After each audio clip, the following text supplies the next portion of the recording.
more time.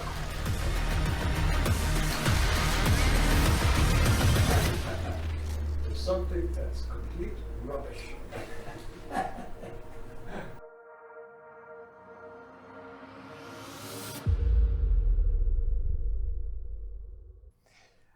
We're sitting here now, day 2 of my visit, in your dressing room, and we just returned from a very special experience, listening to the still small voice and the revised version. And the first time for you to experience the whole piece in its entirety. And it, for all of us in the room, very emotional, very intense, but for you it must have been very special.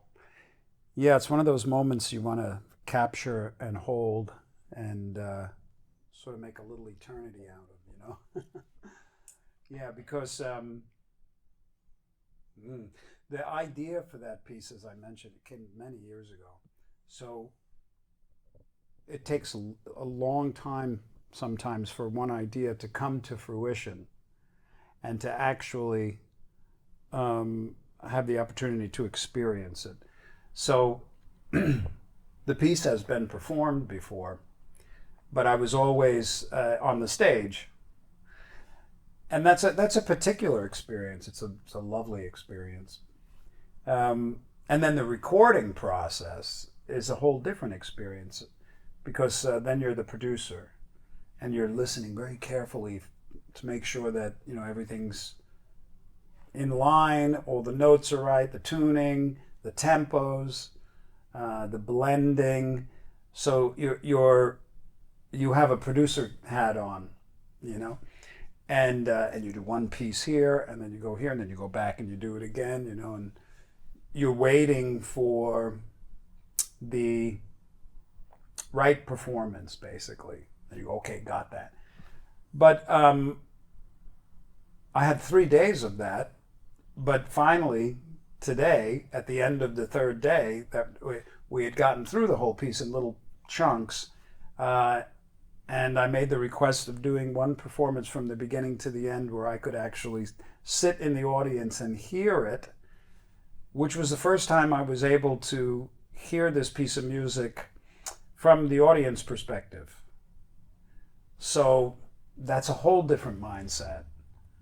And although one of the main element was missing, which is the guitar note that goes through the whole piece, this was the first time I had heard it in its revised form. So, as I had mentioned, I had gathered a handful of little melodies through the years that had a special kind of spot for me in my mind within an orchestral setting, and I got to hear them, and I got to hear the whole orchestra perform the piece, and it's very hard to, you know, explain, because it's something that you think about since you're, as long as I could remembering, you know, my first memories, really, the first thoughts that I remember having musically were of the infinite nature of composition. I don't, you know, it's just one of my, you know. And as I went through the years, gathering little things, it took until finally being 62 for this to hear this particular piece, and it was just glorious, you know, really, just kind of like I said, there's nothing you can do about it. You can't stop. You're not going to stop it and go do this or do that. It's like, you know, done. So it was just so lovely. The next experience I'm looking forward to for this piece, The Still Small Voice, since I composed it, that was a wonderful experience. Well, I imagined it, wonderful experience. I composed it, wonderful, joyful experience. I performed it, wonderful, joyful experience. I revised it, wonderful. I recorded it, challenging but wonderful. Now I got to mix it. And once there's a whole different kind of experience. Once it's mixed and it's mastered and you can't touch it, and that's the story of the song, you know. And that's my next experience with this piece of music that I'm really looking forward to, is sitting with my giant Ocean Way speakers, because I've been doing that with this piece for some years, but it wasn't the performance I wanted, and I was in it, and it's not really mixed. It was just, you know, rough mix. This is going to be so exciting for me to just listen back when it's totally finished. I'm really looking forward to that. Picking up a question we interacted with or discussed in between the recordings, I had the impression during the performance that this might have been an answer. Let me bring back the question. I think that we're still searching for the right word, but let's pick the word seeker. Okay. Okay. That you're seeking. What are you seeking for? You're seeking for perfection. For example, with your instruments, there's always something to do better, and getting into the physicality of the material and fixing things, and somehow that's a different way of seeking, because first of all, you're perfectionizing a tool. For example, your guitars. Yeah. Okay. The other thing you're seeking is a certain experience of sound. Yeah. It could be gear, that you think, my amp should sound a little different here, or the mixing should work differently there. But I think most closely to this desire of seeking that you're having, that's my idea, is to somehow imagine the music that offers you this journey of seeking. And what we experienced could have been one of those moments you were looking for. This is one of those rare answers. You said, and that's why I'm doing all that. Yeah, absolutely. What do you think of that? I agree, because we all seek and we find. And the seeking process, I mean, of course, there's many things we seek for. But in the creative nature, with our creative nature, we seek to express our unique inner intentions. Everybody's doing this.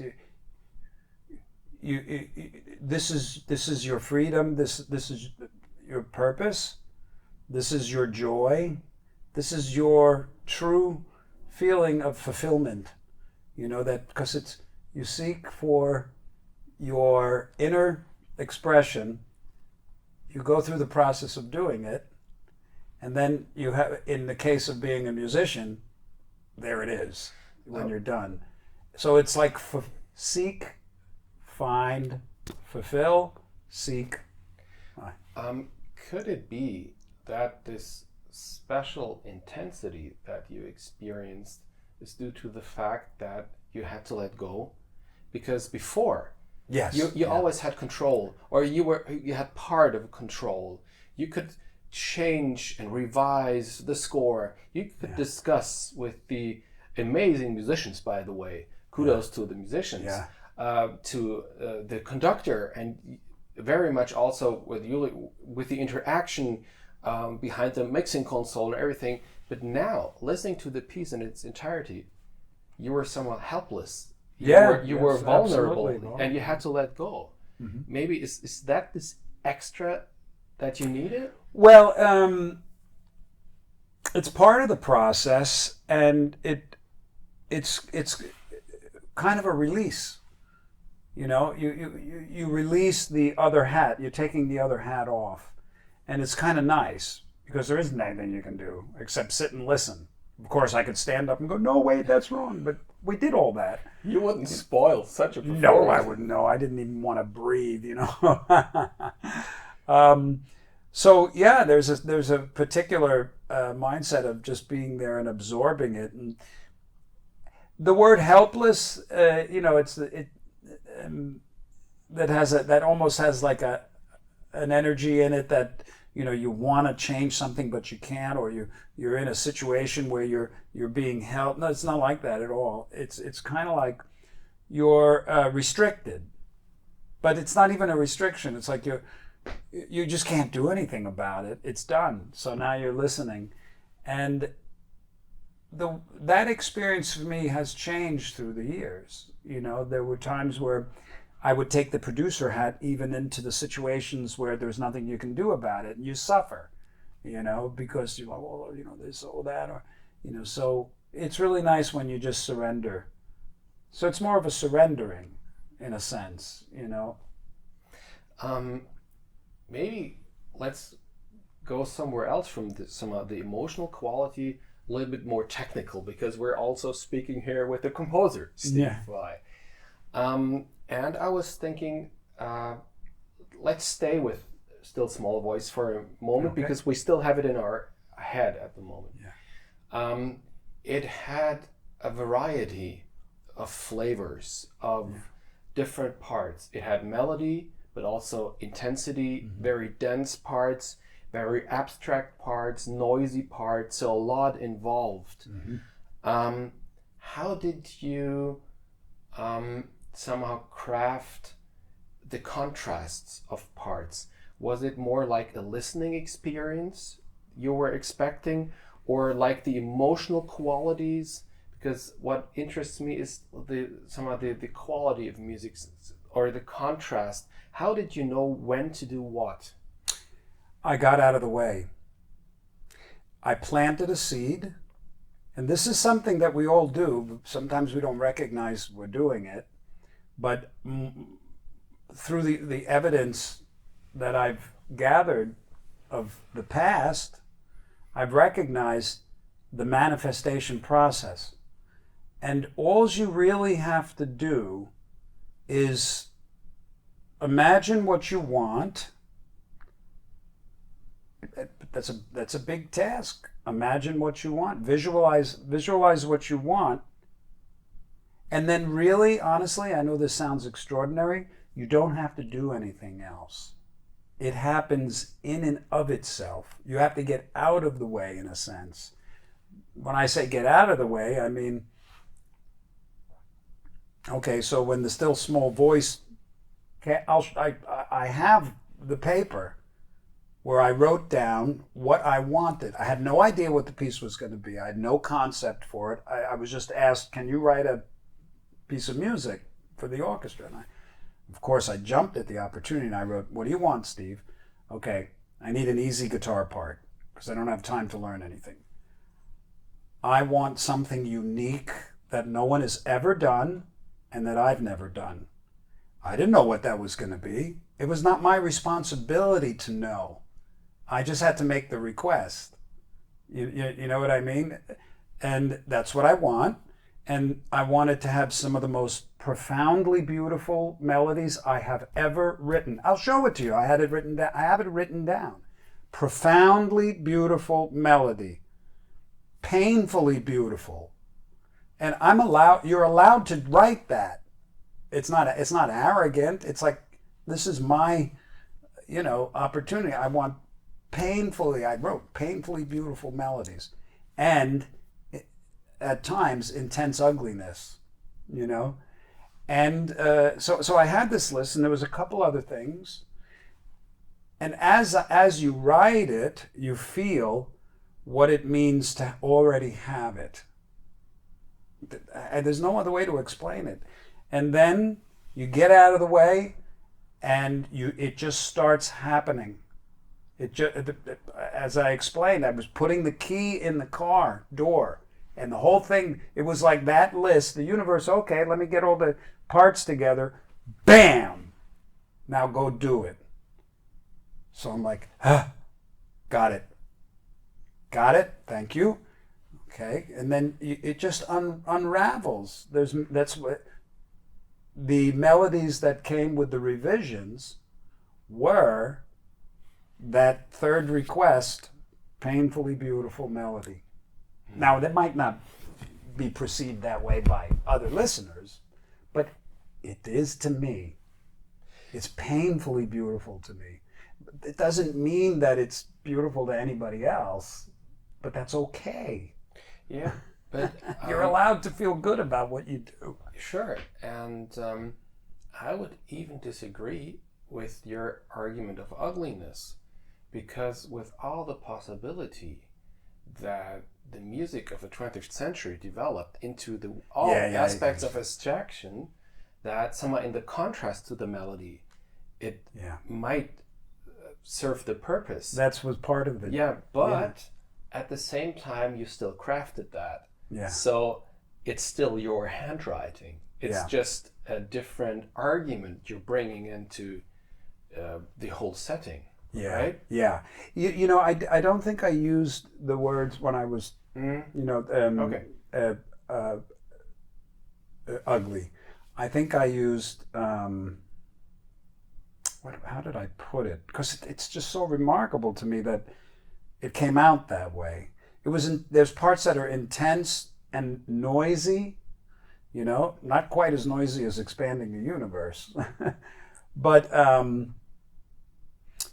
intense and kind of noisy. But then there's parts I just knew I wanted intense, something like Red Line Hysteria, you know, that's just, it's like a locomotive, you know, to me.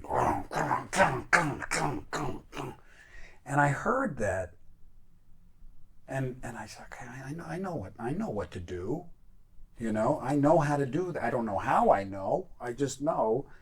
And it's so great. It's so nice when you're able to expand yourself. Let me add another facet. With bringing an electric guitar into an orchestra that usually works without amplification, which is rather difficult. Now somehow it's different because it's all microphoned, so that whatever gets down to Pro Tools already run through a lot of cables and microphones. So it's not really the same as the setting in the concert hall when you're performing live without amplification. Sure. How do you, that's the first part of the question.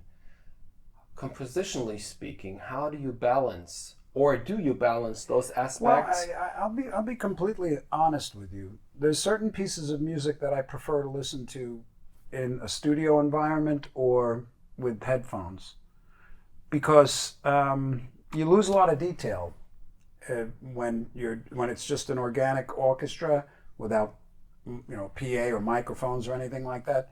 That's not my usual listening environment. Usually I've got cotton stuffed in my ears because the stage is so loud. You know, you'll never have children if you if you don't protect yourself. But there is an absolute organic surprise, charm, and delight in sitting in a room and listening to the orchestra, you know, in that organic setting that's not going through any kind of, electronics or being squashed into speakers, or, you know, you lose some details, you know, but you gain the sonority of an orchestra. You can appreciate the sonority in a completely organic setting. So that's nice. Speaking about the sound, the electric guitar offers something else than a classical or traditional or acoustic guitar, because as soon as you involve distortion. Yeah, no, even if you're not involving distortion, that adds an extra layer of cautiousness. But it is very challenging to, at least for me, to mix that kind of a sound of an electric, especially a distorted guitar, with the organic wood acoustical sound of an orchestral instrument. I have very rarely heard it done well. I'm sorry to say. There's few people. Uli John Roth did a good job at it.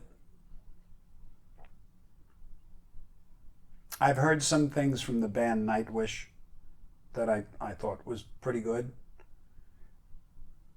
But I've never heard, I just haven't heard anybody, I'm sure it exists, but I haven't heard, for my ears, a real successful integration of a crazy electric guitar with an orchestra. Sorry. No, because to some, the label is still that you're bridging different worlds. Wow. And I guess the electric guitar could be much closer to the orchestra, getting back to this idea of noise, of very abstract sounds, because with the distortion and parts of Expanding the Universe, you have very noisy parts on the guitar. Right. With a distorted guitar, you have so much noise included in the sound of the guitar. That could be a bridge with a lot of drums. Yeah, that's an interesting point. Yeah.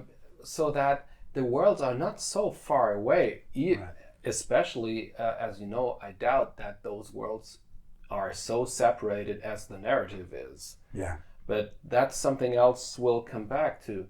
But could that also be a help, not only from the perspective of the producer who has to bring that sonically all together, but also for the composer? Is that something you just think of afterwards? No, it's an integration process at the point of composition. It's rare because composers usually don't have anything to do with electric distorted guitars. You know, like the two, they're worlds. I mean, real, you know, composers that are actually, that's what they do, you know.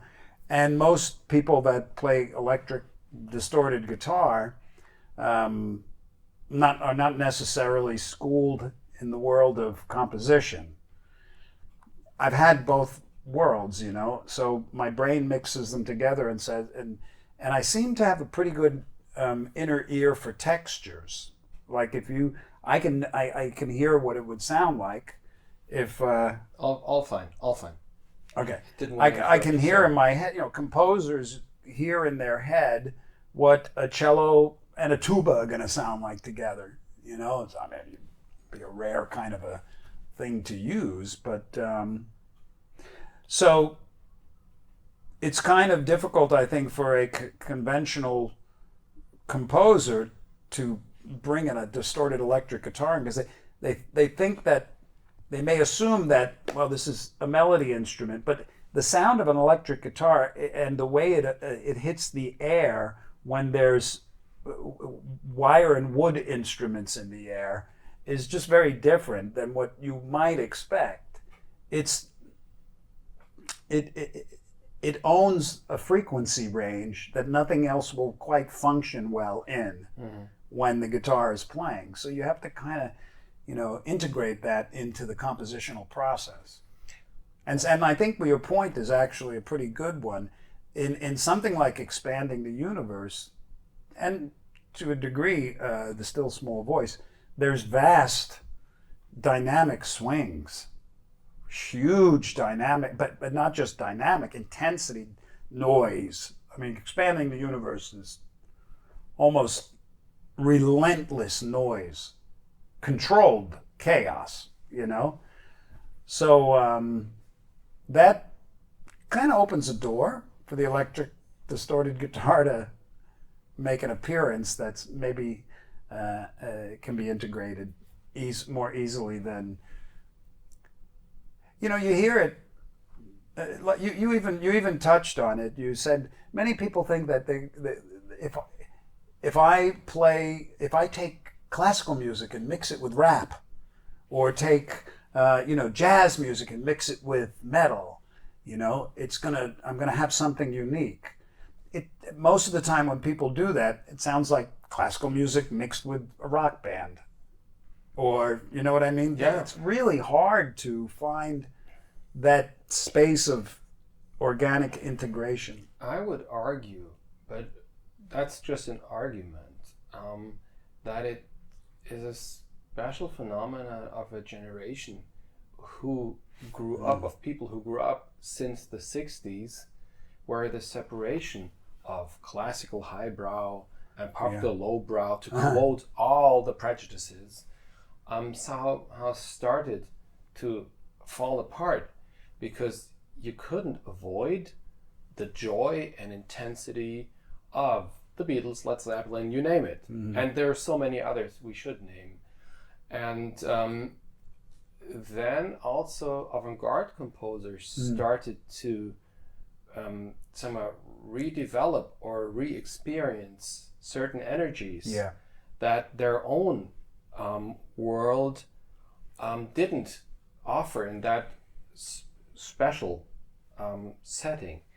And but it's an open question. So do you have an answer why especially rock guitar players since the 60s have such a desire for classical orchestras?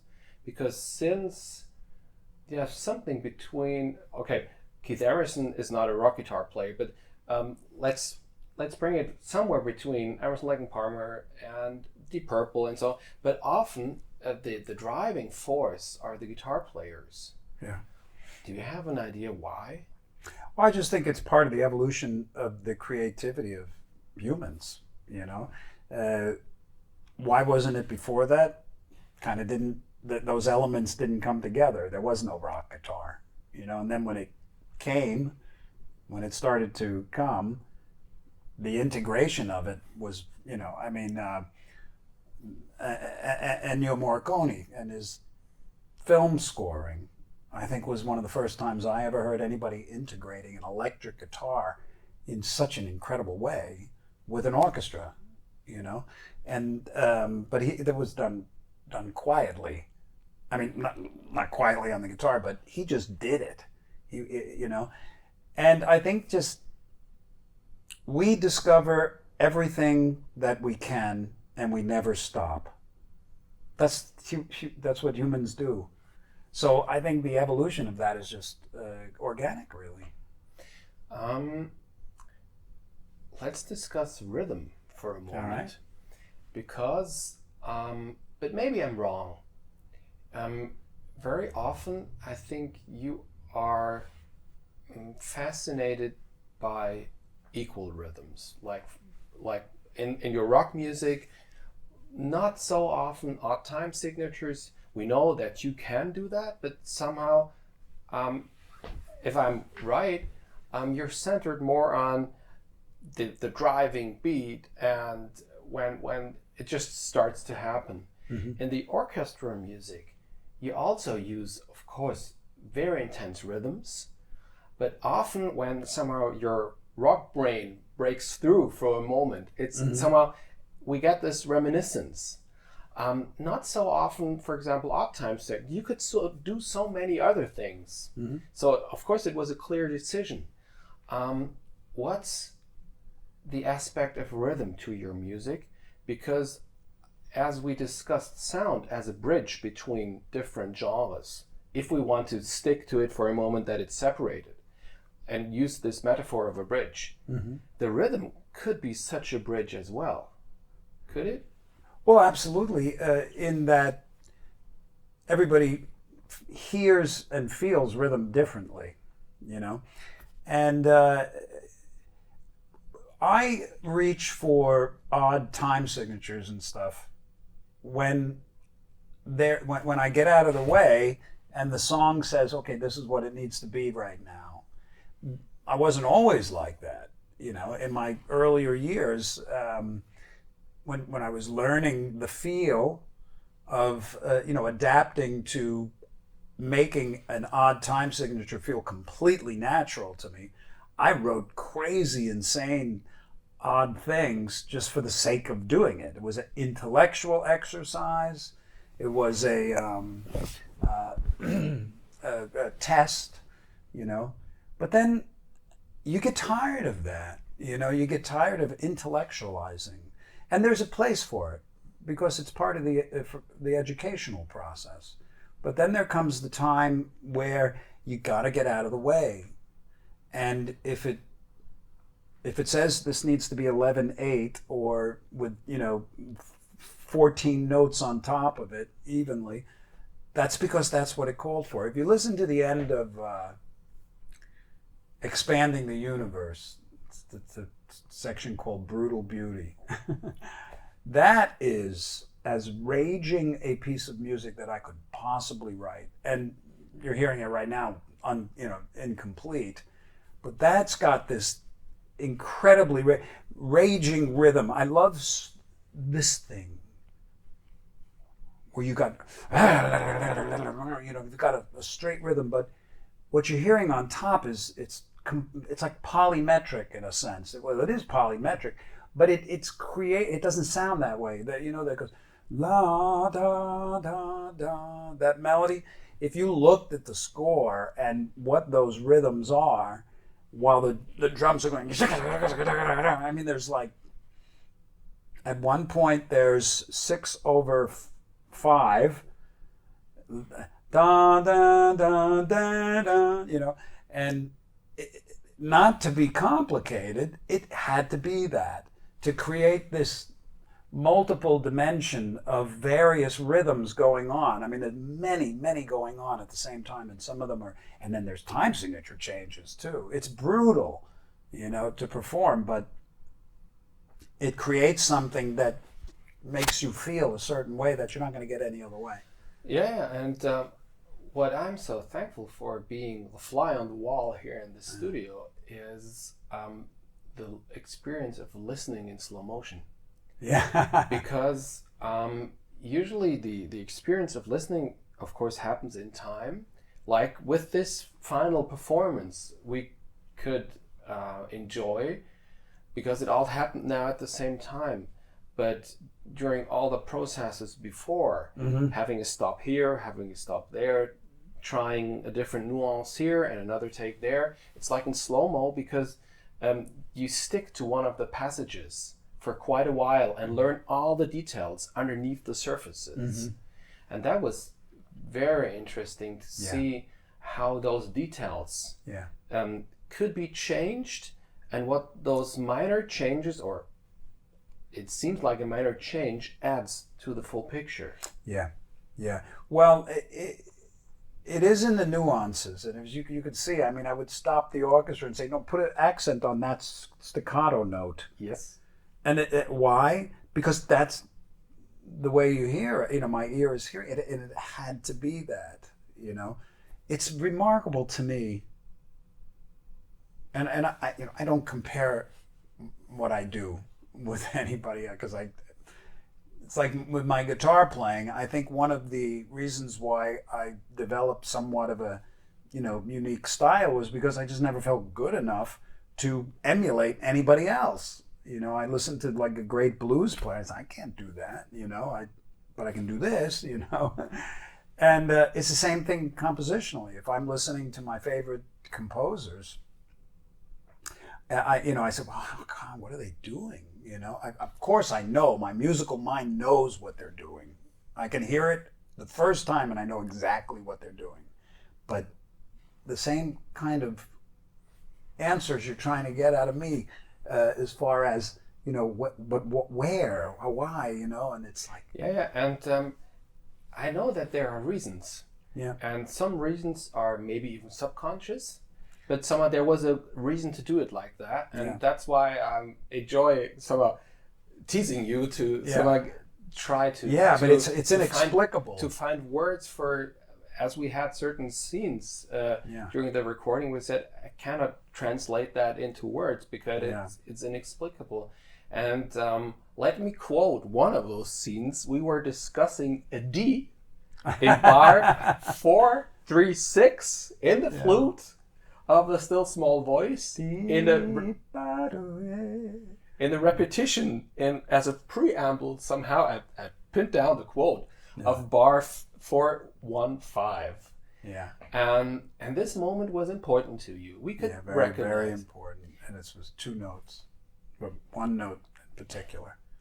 Is there a material quality to those passages? Like many parts of your musical world have a material quality. Your gear you can touch. Yeah. When you're writing the music, you're touching a pen and the paper. And your guitars, of course, what would happen without touching them? Yeah.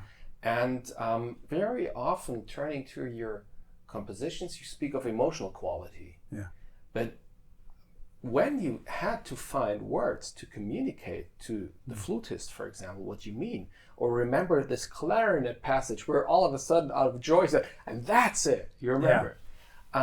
You had to pick words which were more into food and tasting, or you spoke of thick or thin, or it was very metaphoric way of speaking. But you have to be very careful when you do that with an orchestra. You're absolutely right. But is there also a material quality? Because some hear sounds as colors or as... Yeah, no, it's not like that for me. I don't hear colors. I mean, of course, you can listen to something and apply a color to it. The most direct thing that a person can understand is when they actually are experiencing something. That has no material aspect to it. It's what's the word? I can't remember. It's the most direct way that you will know anything is not with thoughts in your head. It's not with somebody telling you. It's when you experience it internally. That's reality. That's your reality, the experiencing of something. Now, whether it's two notes, how they make me feel, to try to explain it, now I have to use symbols. You know, the notes are symbols. They're not it. The score is a tool. The understanding of the language is your tools. But the score is not it. The notes are not it. They're all symbols. The experience that you have, that's it. So how do you get that? You know, how do you create something to make that experience in yourself and others? And you have to know the craft. You have to do your best with the language. See, I can't go to the flute player and say, can you make it a little more blue or gold or, you know, anything like that? No, they want, do you want this a tenuto or a staccato or an accent, or where's the phrasing? Where exactly does the phrasing start and where? And I know that language really well because I've done it. I do it on the guitar my whole life. You know, that I play in phrases. I play with dynamic. I play with articulations. It's the way we speak even. So when you can understand that and apply it to notes, it can help. But it's up to the musician that's performing it also, because you can't. There's no words that you can write down that are going to really explain. They're all symbols. So it's up to the musician, and if you have a relatively uninspired musician, they will play exactly what you write. But a real musician uses the tools that you used as a pointer to what what the melody is actually, the intention of the melody. I'm sorry, I'm going on and on. It's very hard to kind of explain. But like when I said to you, you see these two notes? Yes. That's the soul of this piece of music. You corrected me. You said the F that goes through the whole thing is the soul. And I said, yes, actually, you're right. But these, when I say that's the soul of the piece, of course it's, but everything, there's no way for me to explain how much of myself, my heart. Yeah, but that's what I like. It's discussing. It's, I thought, how about the F? No, that was great. You offer the D and I have an F. It's like, what's F your D. Yeah. What's in between? Maybe I'm overshadowing with my interpretation that the F is still you with the guitar. Yeah. And the D with the flute is somehow in this moment representing the orchestra that reacts and interacts with the guitar. So one couldn't live without the other. Yeah. Well, in the piece, the F for me in my metaphysical terminology, represents, it's the still small voice that's in all of us. It's the center that everything revolves around. That's the reality, and everything else is like a moving play. You know what I mean? It's the analogy is your awareness is the still small voice.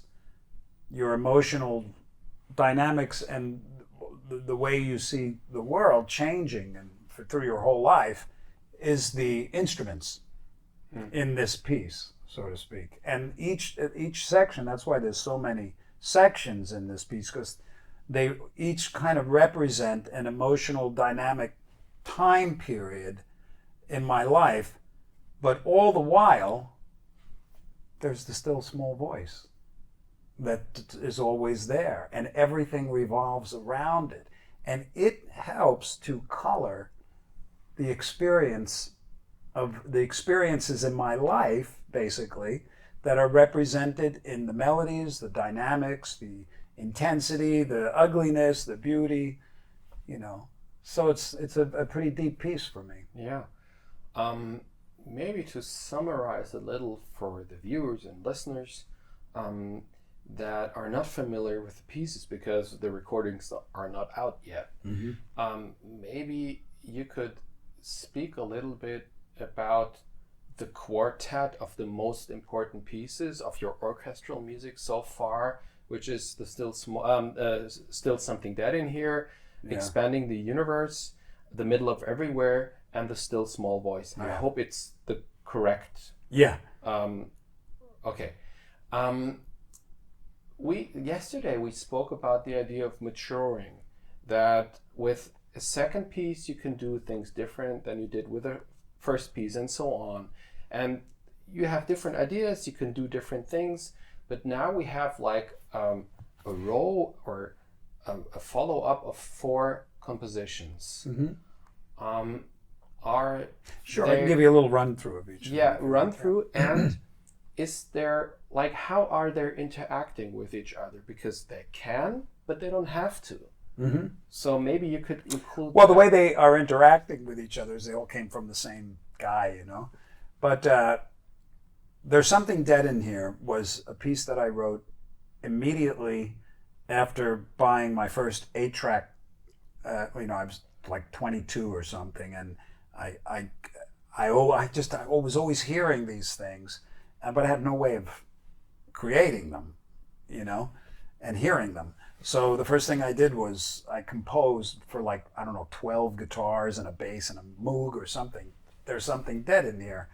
And when you listen to it's on Flexible, and when you listen to it, the production is innocent and naive, but the music, it was part of my fascination with polyrhythms, and the story behind that piece of music basically was I used to have a snake, and I used to have to feed the snake, and with rats.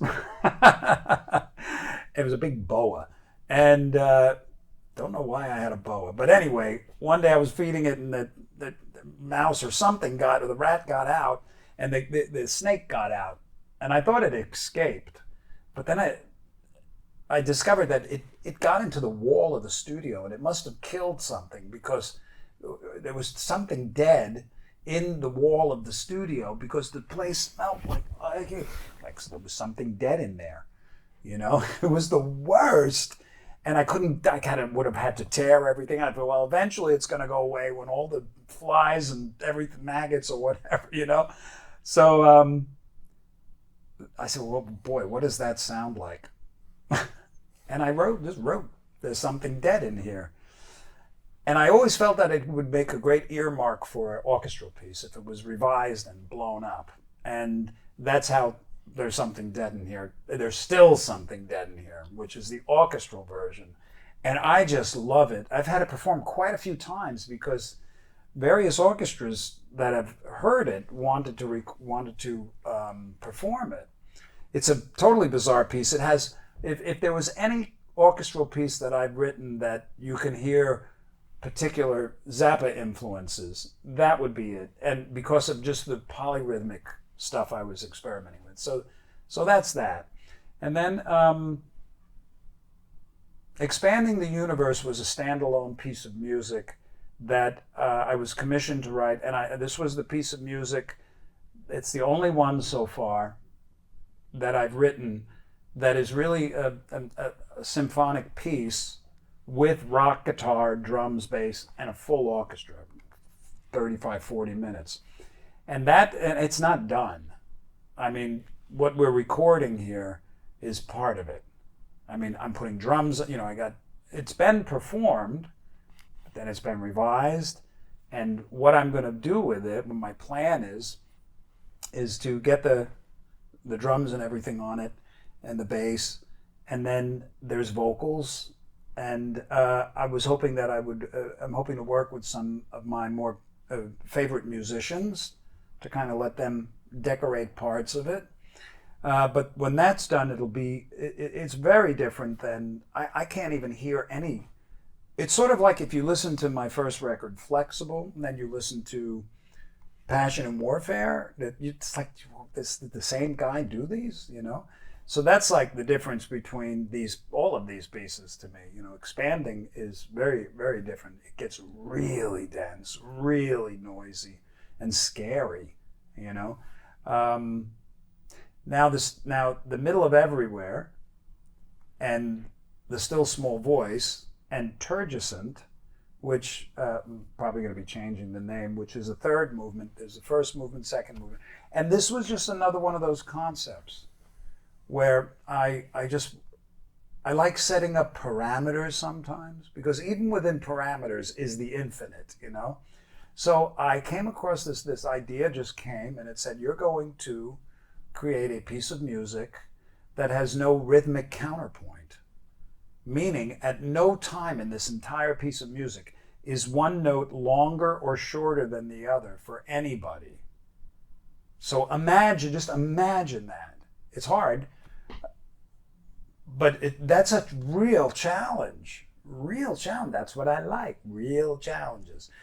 And I thought, how can I do that? I mean, every note, if a note goes, and then another note, there's no counterpoint.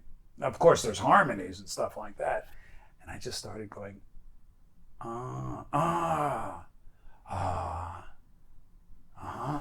So that was, it's one of those things that just developed. So I knew that it would create a feeling that you just can't get anyplace else. And I've never heard anything like it. I've never seen it. Maybe it exists, but I've never heard anything like it. For however long the piece is, 30, 40 minutes, it's these rigid confines of notes, but I'm doing it in ways that try to break the rigidity. It's very, very difficult, but it's fascinating for me to listen to because there's no rhythmic counterpoint. It creates, after a while, it just creates this almost like this tension in you. So I felt I need to resolve this. And that's the still small voice, because when the still small voice comes in, at the end of the Middle of Everywhere, after you have all this orchestra stuff, the guitar comes in as the last notes, and it goes ba ba ba. Those three notes, the intervals, the entire Middle of Everywhere is based on them.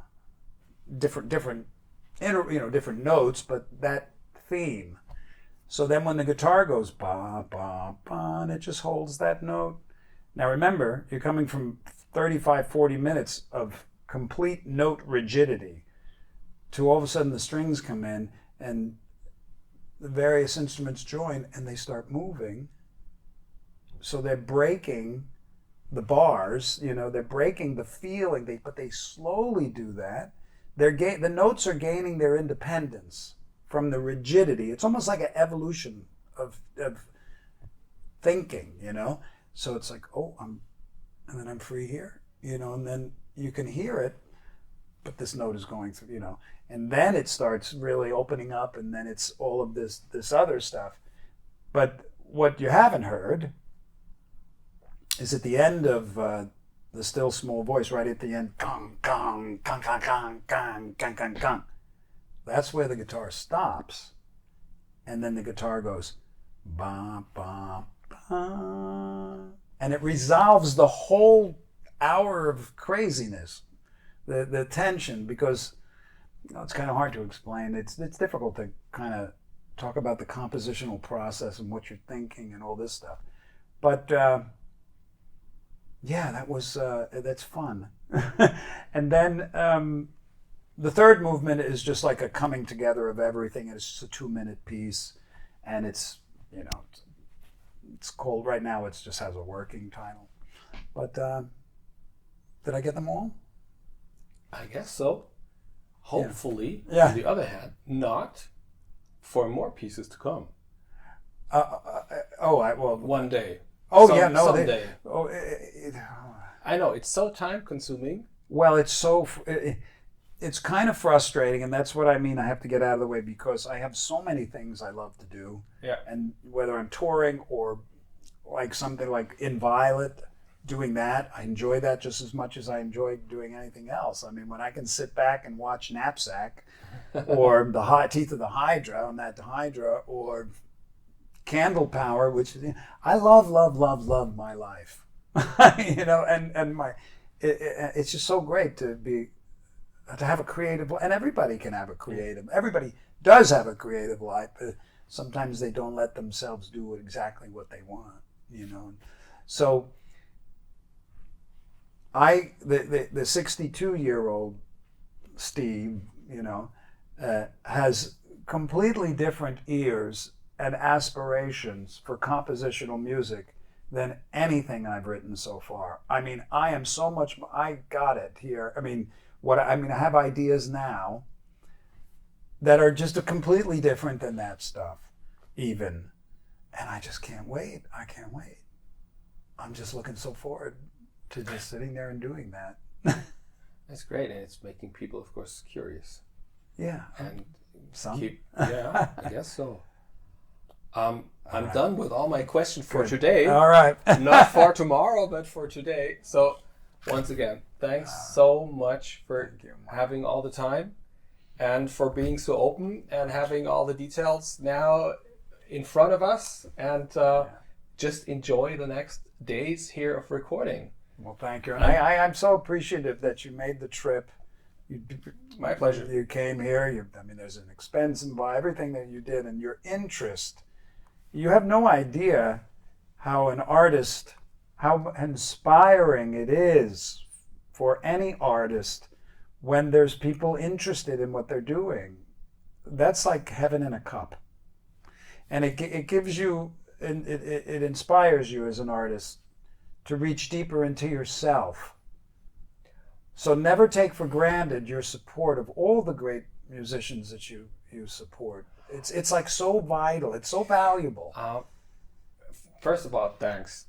Second of all, I'm happy to help. And I think that's a role musicologists can do. Yeah. Because somehow we are translators.